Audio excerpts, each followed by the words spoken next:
നിലമ്പൂർ ഉപതിരഞ്ഞെടുപ്പിൽ സ്ഥാനാർത്ഥിയെ നിർത്തുന്നില്ലെന്ന നിലപാട് തുടക്കം മുതൽ തന്നെ BJP സ്വീകരിച്ചു വരികയാണ്.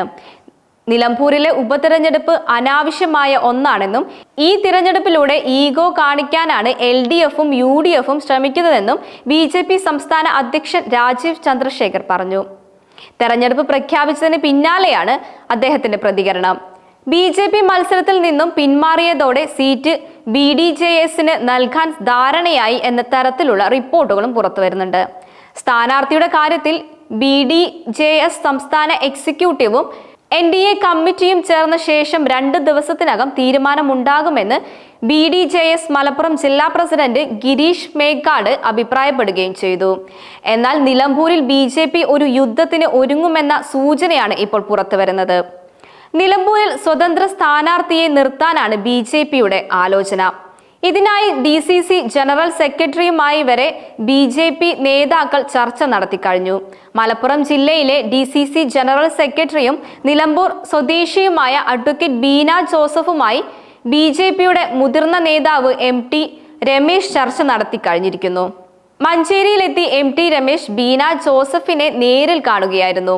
കോൺഗ്രസ് സ്ഥാനാർത്ഥിത്വത്തിന് വേണ്ടി ശ്രമിച്ചിരുന്ന ബീന ജോസഫ് മണ്ഡലത്തിലെ മണിമൂളി സ്വദേശിയും മലയോര മേഖലയിലെ സ്വാധീനമുള്ള ഒരു വ്യക്തിയും കൂടിയാണ്. മഞ്ചേരി നഗരസഭാ അംഗം കൂടിയായ ബീന ഇടക്കാലത്ത് വൈസ് ചെയർപേഴ്സൺ കൂടിയായിരുന്നു.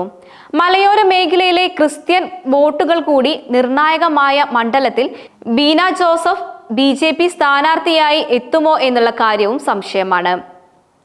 അത് UDFന് കനത്ത തിരിച്ചടിയുമായി മാറും.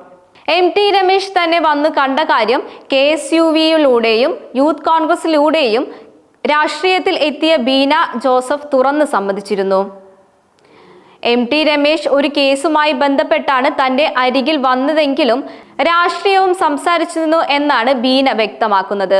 എന്നാൽ BJP സ്ഥാനാർത്ഥിയായി മത്സരിക്കുമോ എന്ന കാര്യം അവർ തുറന്ന് വ്യക്തമാക്കുന്നില്ല. കാലങ്ങളായി DCC ജനറൽ സെക്രട്ടറിയാണ്. പാർട്ടിക്ക് വേണ്ടി അത്രയധികം പ്രവർത്തിക്കുന്നു. ഞാൻ മത്സരിക്കാൻ യോഗ്യയാണോ അല്ലയോ എന്ന് പറയേണ്ടിയിരിക്കുന്നത് എൻ്റെ പാർട്ടിയാണ്. മലയോര മേഖലയുടെയും കർഷകരുടെയും പ്രശ്നങ്ങൾ തിരിച്ചറിയുന്നവരും പരിഹരിക്കാൻ സാധിക്കുന്നവരുമായിരിക്കും മുന്നോട്ട് വരേണ്ടത്. നിലമ്പൂർ പോലുള്ള ഒരു പ്രദേശത്ത് പ്രത്യേകിച്ച് അക്കാര്യം പരിഗണിക്കണമായിരുന്നു. പക്ഷേ സ്ഥാനാർത്ഥികളുടെ കാര്യത്തിൽ നമ്മളോടൊന്നും ചർച്ച നടത്തിയിരുന്നില്ല എന്നും ബീന തുറന്നു പറയുന്നു. അതേസമയം MT രമേശുമായി നടത്തിയ ചർച്ചയുടെ കൂടുതൽ കാര്യങ്ങൾ തുറന്നു പറയാൻ അവർ തയ്യാറായിട്ടില്ല. ഒരു പ്രൊഫഷണൽ കൂടിയായ ഞാൻ പുറത്തു പറയരുതെന്ന് പറഞ്ഞ കാര്യം വെളിപ്പെടുത്തുന്നത് ശരിയല്ല. രഹസ്യങ്ങൾ എപ്പോഴും അതുപോലെ ആയിരിക്കട്ടെ. പെട്ടെന്നുള്ള ഒരു ചോദ്യമാകുമ്പോൾ അതിന് മറുപടി നൽകാൻ നമ്മൾ റെഡിയല്ല. പലരോടും ചോദിക്കേണ്ടതുണ്ട്. എൻ്റെ ആഗ്രഹം എപ്പോഴും കോൺഗ്രസുകാരിയായി നിൽക്കണമെന്നാണ് ബീന തുറന്നു പറഞ്ഞു. അതേസമയം തുടർ ചർച്ചകൾ ഉണ്ടാകുമോ എന്ന ചോദ്യത്തിന് ഞാൻ അങ്ങോട്ട് പോകില്ല, അവർ ഇങ്ങോട്ട് വരുമോ എന്ന് എനിക്ക് അറിയില്ല എന്നായിരുന്നു മറുപടി പറഞ്ഞത്.